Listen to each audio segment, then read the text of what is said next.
for this week, not really a big review or anything that's going to be long, very long term, but I'm going to show like a small review of the week, and then I'm going to give an outlook on today, which was, matter of fact, what was today?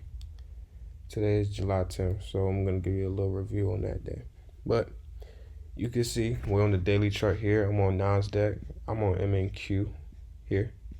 And first thing that should draw your attention here is fair value gap. Daily fair value gap here. And as anticipated in what I was thinking to see the price do is on Sunday, we were above this swing high. So we're above buy side. We're on all-time highs. And this fair value gap on Sunday, it jumped up higher. We were above, and then on Monday we started to trade a little bit lower. I want to see a retracement first. Even if we're gonna get above here on this long-term buy side, I would want to see a retracement first, and then I was anticipating that this fair value gap get used higher to even reach long-term buy side. And then you can see we trade down into an order block here too. If you want to put your consequent encroachment levels on there, you can do your 0.5, 0.25, 0.75, and you can see that we traded down to the 0.5 here, which is where long-term sell side was laying below. And you can see that we used all these levels with the exact bias with narrative, understanding that you have your narrative, which is a daily perspective. You're looking at it from a short-term idea of what you wanted to do on the daily. And then you have your long-term, which you want this to do it on a higher time frame, like a daily chart. The one before, I would want to see that on like a 15-minute chart, a 5-minute chart, or anything like that. But I'm going to drop down to a 30-minute chart. Get down to the brass tacks, if that's even how you use that fucking terminology. But you can see here, I'm gonna show you one simple thing that you can do to really start understanding where price is gonna go before it does it, because we're not reacting to price, we are predicting it, 100% anticipating it and waiting for these setups to form, right? So looking at it here, I want you to understand that all you need to find is an efficient price run. If you can find an efficient price run that has already been moved, you don't have to be in the move. You can wait. Let's say you're adjusting to the week, right? And this is Sunday, opening day. You're waiting to trade on Monday. My adjustments on the week were, I'm going to find an efficient price run. This is Thursday, NFP, Friday, NFP. So I can look at this, but where's the last day that's of significance to me? It would be Wednesday, which is July 2nd. July 2nd, we dropped below New York sell side here. We run above New York buy side, which is an efficient price run. My bad. This is an efficient price run. From low here at 8:30, it drops below there, and then 9 a.m. it rips, opens up, and it delivers an efficient delivery. When we deliver an efficient price run, you look at where the liquidity is left behind. Well, price delivers even higher, which long-term buy side was above this high. And once it got above here, that's two times that it delivered what efficient price run. And you can look where liquidity is left in between these areas. If you would look where we delivered above here and we delivered above here, we have liquidity here. We have liquidity here. Why am I looking at this? Time. I'm focusing all of my attention on time. 1:30 p.m., which is PM sell side. We run above PM buy side at 6 o'clock here, and we trade higher, running away from it. You don't just forget that there's liquidity here just because we traded higher. It looks far away, but on a daily chart, which if you should be matching your bias with your narrative, my narrative is short term, like here. And then my bias is understanding that, hey, this is a long-term move. This is a long-term move. But if I go down on Monday and you look at Monday's price and delivery, New York sell side on Friday, always refer to the previous day. So if it's Monday, refer to Friday. But that's for short term. If you're looking long term, you need to open your horizon, right? These days can do it 3-4 days later in the time span that you're not looking for. So 9:30 sell side below here. and you have lunch sell side below here. It runs above on Sunday, gapping above both of those areas, and then it drops back low. And at 9:30, which is where your eyes should be opening every single day, 9:30, where are we gravitating to? Down to sell side. Running long-term sell side as well, getting below that inefficiency like I was expecting on Sunday when we gapped higher. Not hard, but it's something that you do need to understand. So let's get into today. We delivered long-term buy side, and this move here, it was an amazing short. If you go study July 9th, that's a little bit of study homework that you can go look at 10 a.m. Once we deliver long-term buy side here, the next day over, which would be July 10th, always refer to the previous day. Once we have an efficient price run, liquidity is left here. I understand that this is long-term.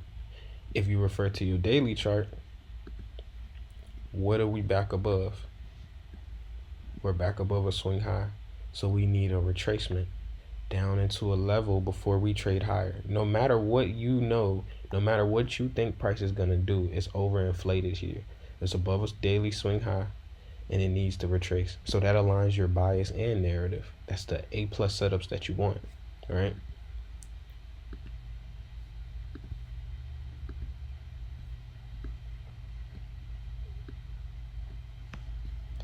I'm going to show you where we delivered today.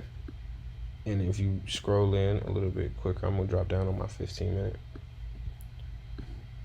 Not going to have too much editing on these videos. I want them to be raw. People to understand the process of what I'm thinking. On this day here, we deliver an efficient price run above here. Well, I'm looking at this long term, so I'm expecting a retracement, not to just run back above here really quickly, all right? So even if that we did all this trading here at 9:30, I knew it doesn't matter how far we gravitate to here, I want to see it drop. Using this price action here, what do we see? Well, we see New York sell side, New York buy side. Both of those are open. Above here and below here are both open. Two sides of the market that you can't be guaranteed to look for. But you have lunch sell side. We run above it. Lunch buy side. If you look at lunch buy side, which would be here, we run above that at 2 o'clock, 2 p.m. When we run above that, it trades higher, higher, higher. It creates PM buy side.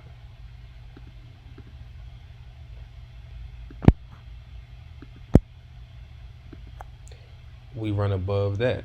We run higher, higher, higher. And price has opened up two areas for you to understand that this is the low-hanging fruit that you can aim for every single day. And I'm going to teach you a small process on where it doesn't require you to initially even understand exactly where we're going to go. You don't have to require this. This type of precision isn't required for you to be a decent trader. I'm going to show you that on the next slide. So drops down, we raid higher, 9:30. You can see we do what?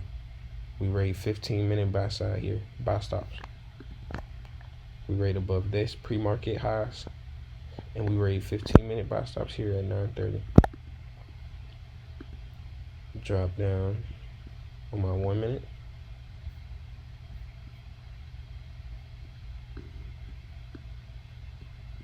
You can see they did this here. And if you drop down on your 15-second chart, study that. I'm not going to show it to you, but study that.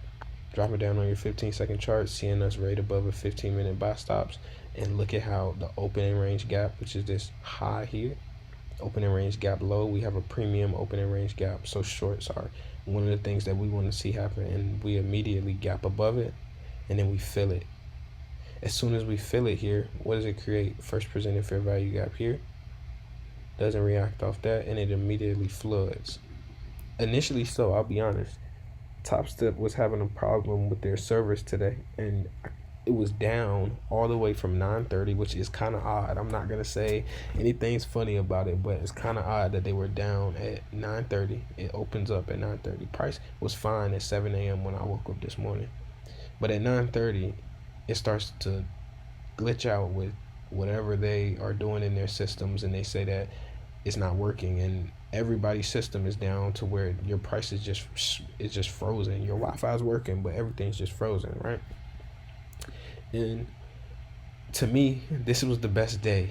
The day that I was waiting for, the day that I was anticipating. Don't get me wrong, I did phenomenal all the rest of the other days, but this was the day that I was waiting for the best entry. And right around 9:30 to 10 o'clock, the servers were down. And as soon as 10 o'clock hits, as soon as we deliver sell side for lunch PM, and we deliver the new day opening gap, new week opening gap, it cuts back on. I'm not saying it's strange, but it's a little strange, my boy. You can see we have this price and delivery, and if you were able to catch this, which most people wouldn't, is being able to read the traffic at 9:30. It was a good trade up in here. And if I drop down on your 15-second chart, you're going to see the inefficiency you could have used above there to short it. Let's drop down to where I actually took my trade today. So we initially, I couldn't trade all day, so 10 a.m. is when the servers came back on. Understanding where price is ready to go and where buy stops are going to be, I'm going to show you another reason on where you could have done this simple trick, this one simple thing, and it didn't require you to be right about the 9:30 move.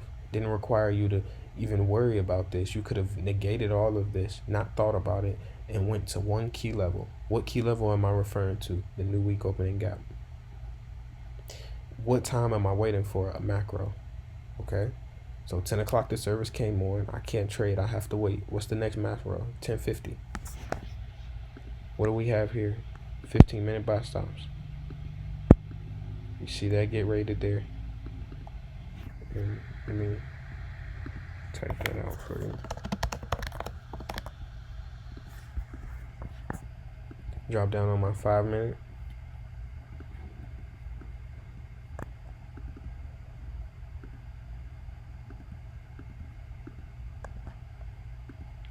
$15-minute buy stops get rated during what? The macro. It's delayed a little bit here. It did it a couple minutes right before it, like at 49:48. If you drop down on your 1 minute, which I'm going to show you that, and then it runs above 5-minute buy stops, which is above here. Why am I matching myself with a 5-minute buy stop and a 15-minute buy stop? Because price went above a 15-minute buy stop during the macro. It delayed itself. It distorted for a little bit, getting people off sides, confusing them on what they think can possibly happen. But if you look closely, the reason I dropped down on my 5-minute is because there's a 5-minute inefficiency here. I didn't even mark this out. I didn't need to. But if you look at it, you can look at this 5-minute inefficiency. You can see we trade right to it. It was a reason on why price was delaying. It wasn't lagging behind. It wasn't just tripping out of its way. It was doing a certain thing, going to a specific price. You drop down, which I'm going to delete this because I didn't need that or used it. But it's just what was in my head when I was trading. You drop down and you have 15-minute sell stops here. Initially, my thoughts were to see these 15-minute sell stops get returned into. But price lagged behind. It's okay to see price lag behind, and it formed this 15-minute candle at 11 o'clock. It opened a new one. So 15-minute sell stops are below here as well.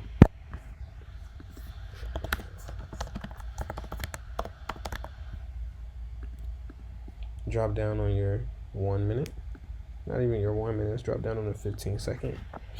I'm going to show you the inefficiency I use to trade back to this key level.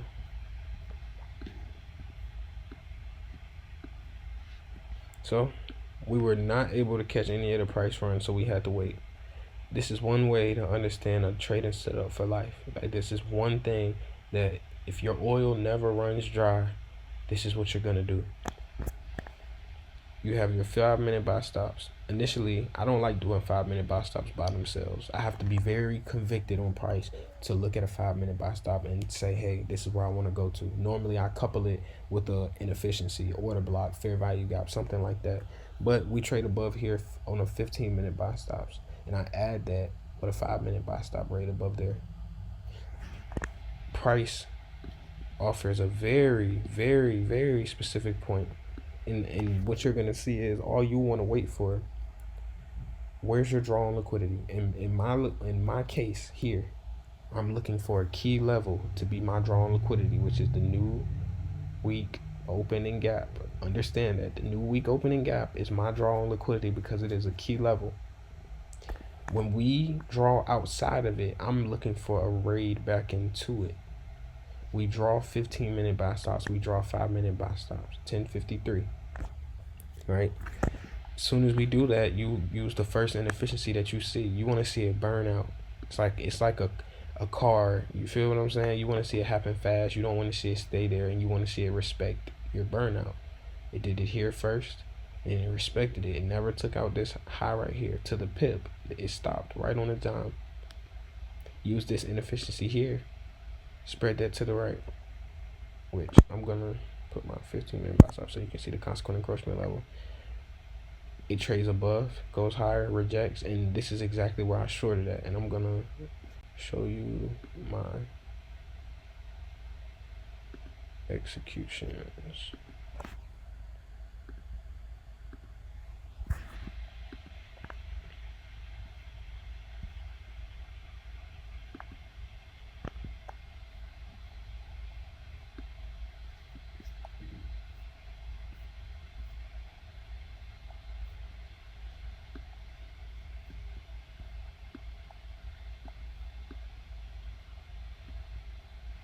It's the executions.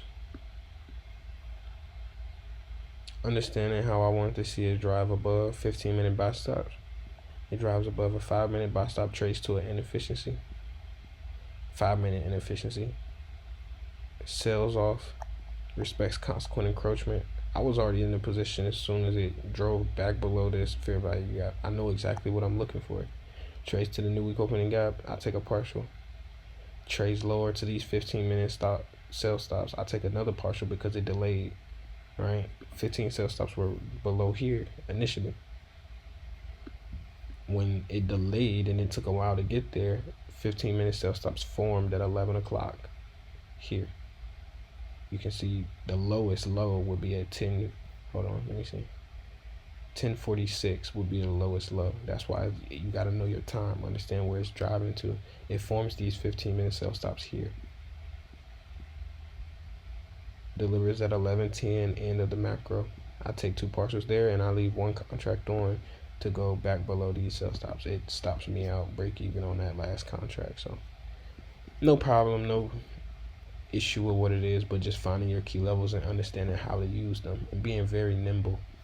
So either way, that's the end of the video. So just wanted to bring that to you. I hope this helps somebody that needs this for your process. So study it, man.